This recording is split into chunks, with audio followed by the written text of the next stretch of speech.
All through history, there has never been the equal of a Malcolm X.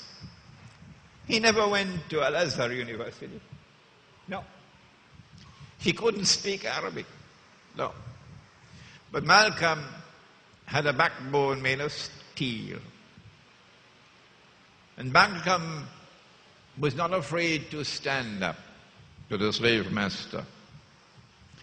And if Malcolm were alive today, he would look to the White House and say, there's another house slave. And that's why Africa today is in miserable poverty. Around the world today, from the study of these 5 questions and the answers given, we can not only recognize but also understand what's going on in the world. This is the importance of the subject of signs of the last day.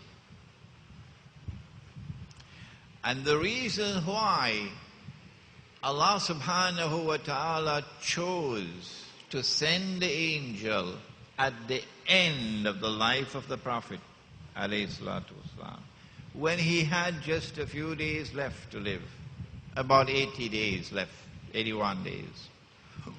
The reason why he sent angel Gabriel alayhi salam at this last stage of the life of the Prophet alayhi salatu wasalam, because herein, in this event, is the key to the understanding of the last age. Prophet Muhammad alayhi salatu wasalam spoke profusely, giving many, many more signs. The slave woman, of course, we're going to have to come back to her. Why does she have to give birth to her mistress? Why not her master? And how can a slave woman give birth to one who is going to rule over her? It's going to tickle your intellect in this retreat. But for those who seem to be blind and cannot see, and continue to preach Islam with a message we've heard again and again and again and again, so that now we are, excuse me, we're yawning.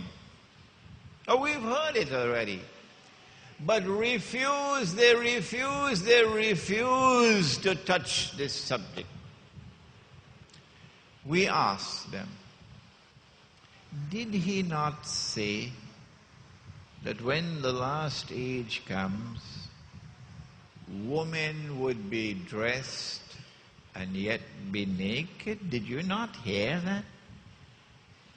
When last have you gone to a shopping mall? Is that not here now? Women are dressed and yet naked? When the world is moving in that direction, you see which way I'm pointing. Women are dressed and yet naked. Tell me,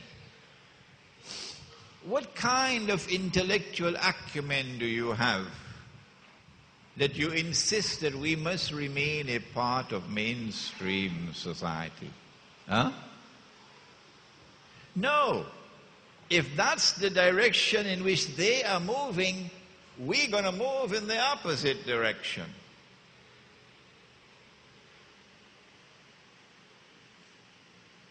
He said that women would dress like men.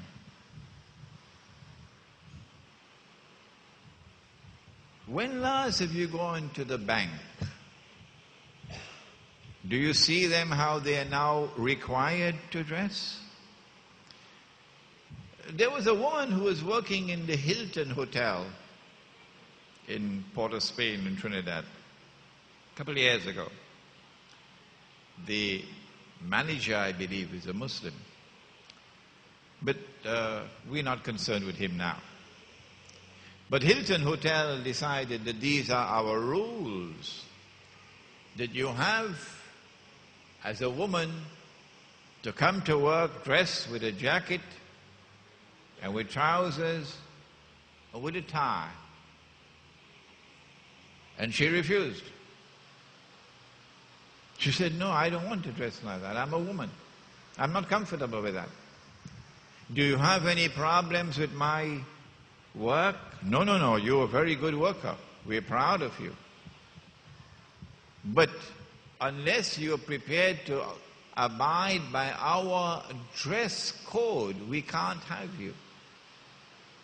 It would be bad for the image of the Hilton Hotel for a woman to appear dressed like a woman.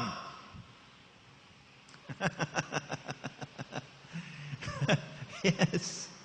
And so, when you see the world moving in that direction, that women are now tailoring their clothing to conform with a mainstream ethic which says that you must dress like a man with trousers, with a jacket and a tie.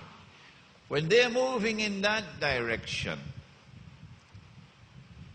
what kind of intellectual acumen do you have if you also move with the mainstream? We say, when they are moving in that direction, we must move in this direction, so that our women would truly and enchantingly be women.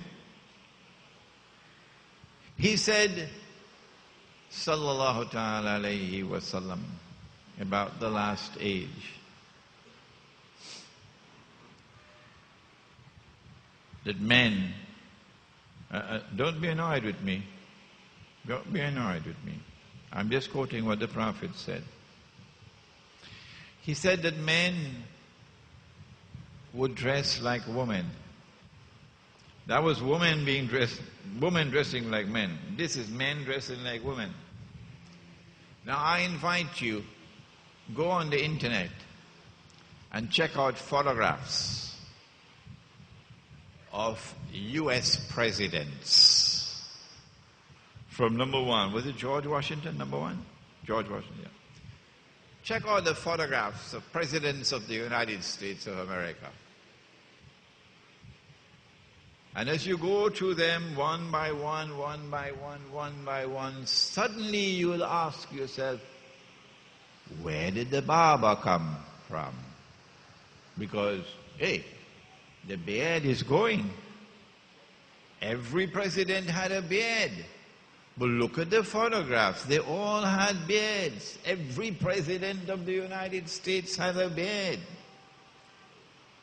And if at that time there was a man without a beard, let me teach you a local expression now. So you'll take this back with you.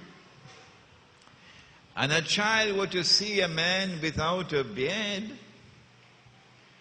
the child will say to his mother, Mama, look a boo-booty.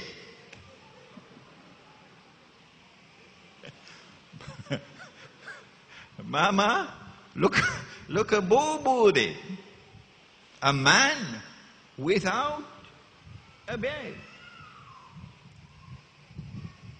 Well, why has modern Western civilization chosen to remove the beard? And we, of course, are simply following them, sometimes without knowledge. And I hope I'm not offending anyone. I have a job to do. Let me do it. The answer is that a man cannot dress as a woman and yet have a beard.